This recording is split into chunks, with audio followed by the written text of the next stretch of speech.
गणपतीच्या डोक्यावर सांताक्लॉजची टोपी घातलेली दाखवणाऱ्या चित्राचा हिंदू महासभेकडून निषेध व्यक्त करण्यात आलाय।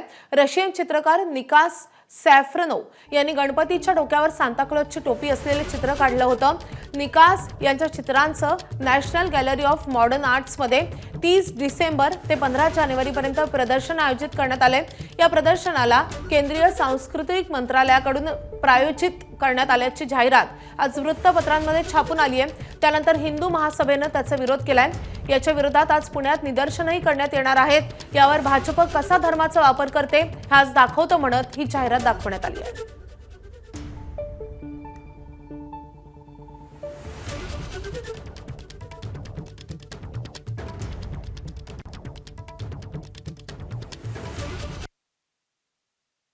मिनिस्ट्री ऑफ कल्चर च्या सौजन्यानं आज टाइम्स ऑफ इंडियामध्ये जाहिरात देण्यात आली आहे आणि त्याच्यामध्ये गणपतीच्या डोक्यावर सांताक्लॉजचा टोपी घातलेली आहे।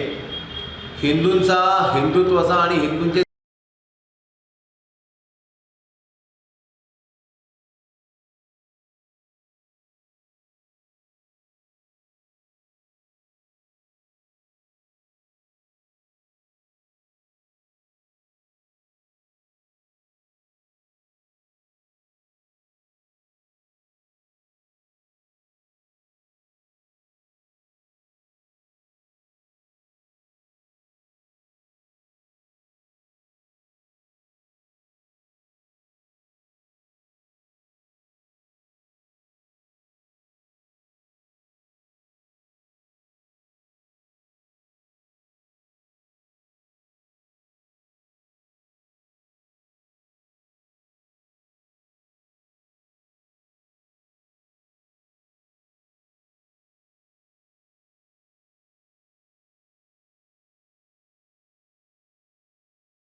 एबीपी माझा, उघडा डोळे बघा नीट।